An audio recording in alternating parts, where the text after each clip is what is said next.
তোমার এখন সবগুলো চ্যাপ্টার হচ্ছে মোটামুটি শেষ হয়ে গিয়েছে। সবগুলো চ্যাপ্টার শেষ। এভাবে করতে তোমার ফিজিক্স শেষ, ফাইন্যান্স শেষ, মার্কেটিং শেষ।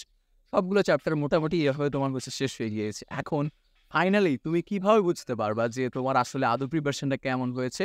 তো সেই জিনিসটা বোঝার জন্য এখন তোমাকে হচ্ছে বলবো যে পেপার ওয়াইজ কিভাবে তুমি হচ্ছে এক্সাম দিয়ে বা পেপার ওয়াইজ কি স্ট্র্যাটেজি ফলো করে তুমি হচ্ছে তোমার প্রিপারেশনটা একদম যদি শূন্য থাকে সেটা থেকে কিভাবে তুমি ১০০ পাওয়ার জন্য যে পর্যায় লাগে সেই পর্যায়ে তুমি নিয়ে যেতে পারো। সেই স্ট্র্যাটেজিটা হচ্ছে এই ভিডিওর মধ্যে থাকছে। একটা চ্যাপ্টার কিভাবে ভালোভাবে শেষ করবা সেই জিনিসগুলো তুমি হচ্ছে অলরেডি জেনে গেছো ভিডিওর মাধ্যমে। তো এখন তোমাকে আমি বলব যে পেপার ওয়াইজ মনে করো তোমার ফিজিক্স শেষ। এই ফিজিক্স চ্যাপ্টারটা তুমি কিভাবে বুঝবা যে তোমার আদৌ ভালোভাবে শেষ হয়েছে কিনা?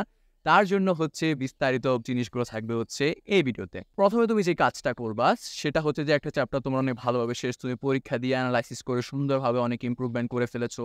অনেক আগে হয়তো একটা চ্যাপ্টার শেষ করেছো, ভেক্টর গতিবিদ্যা, এরপরে নিউটনিয়ান মেকানিক্স। এই জিনিসগুলো হচ্ছে তুমি আস্তে, আস্তে শেষ করে আসছো। এখন হচ্ছে একটা পুরো চ্যাপ্টার তোমার দেখা দরকার যে না হ্যাঁ, এই চ্যাপ্টারটা আমার হচ্ছে কতটুকু শেষ হয়েছে।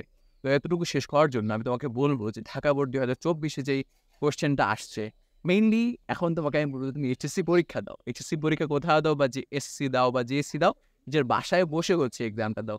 কিভাবে হচ্ছে নিজের বাসায় বসে এক্সামটা দিবা? কোয়েশ্চেন ব্যাংক তো অলওয়েজ অ্যাভেইলেবল তোমার কাছে। টেস্ট পেপার তো অ্যাভেইলেবল। টেস্ট পেপারের মধ্যে কিন্তু কোয়েশ্চেন দেয়াই থাকে।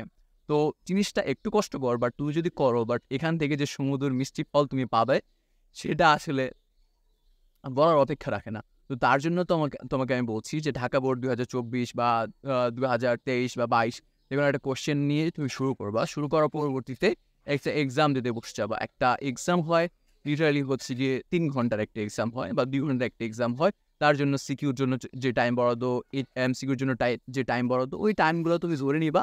ধরে নিয়ে হচ্ছে একটা টাইমার স্টার্ট করেছো, তুমি এক্সাম দিতে বসে যাবা। যেভাবে তুমি মেইন পরীক্ষা হচ্ছে এক্সাম দিতা, সেভাবে একটা এক্সাম দিতে তুমি হচ্ছে এখন বসে যাচ্ছ। তো এক্সাম হ্যাঁ দিচ্ছ, তুমি হচ্ছে যে কি জিনিসগুলো পারছো একটা খাতাটা আগে থেকে রেডি করে রাখবা। খাতা রেডি করে ওই খাতাটা তোমার এক্সাম খাতা হিসেবে তুমি রেডি করলা। কিছু ওএমআর নিয়ে আসলা, কিছু ওএমআর শিট নিয়ে এসে তুমি হচ্ছে এক্সাম দিয়ে ফেললা। এক্সাম দেওয়ার পরবর্তীতে আমি তোমাকে বলবো যে এর পরবর্তী তোমার কাজ, এক্সাম দেওয়ার পরবর্তী তুমি হচ্ছে নিজেই নিজের এক্সামিনার হয়ে খাতাটা কাটবা। খাতাটা কেটে হচ্ছে যে তুমি দেখবা যে আসলে তুমি হচ্ছে ওই এক্সামের মধ্যে কত পাচ্ছ। ওই এক্সামের মধ্যে তোমার কিছু ভুল হবে, তোমার কিছু জিনিস পারবা না, স্বাভাবিক। কিছু জিনিস তোমার ভুল হবে, তুমি পারবা না। তো ওই জিনিসগুলো নিয়ে হচ্ছে আমরা ফার্দার কাজ করব, যেন মেইন এক্সামে গিয়ে আমাদের ওই জিনিসগুলা, যে জিনিসগুলো আমরা একবার ভুল করেছি সেই জিনিসগুলো আমাদের ভুল না হয়। যে জিনিসগুলো আমরা পারছি না সেই জিনিসগুলো যেন আমরা পারি। এবং আমরা দেখতে চাই যে এইচএসসি পরীক্ষায় কোনো একটা চ্যাপ্টারের কোন টপিকগুলো থেকে বেশি, বেশি কোয়েশ্চেন আসে। তার জন্য হচ্ছে আমরা ৩ টা খাতা সাজেস্ট করি। একটা হচ্ছে যে তোমার টাইপের খাতা, আরেকটা হচ্ছে ভুলের খাতা, আরেকটা হচ্ছে প্রবলেম এবং পারি না খাতা। তো এই ৩ টা খাতা যখন একবার আমাদের কাছে রেডি হয়ে যাবে, তখন এই ৩ টা খাতাকে ব্যবহার করেই আমি পরবর্তীতে যে আমার ইমপ্রুভমেন্ট, সেই ইমপ্রুভমেন্টগুলো আমি করতে পারব।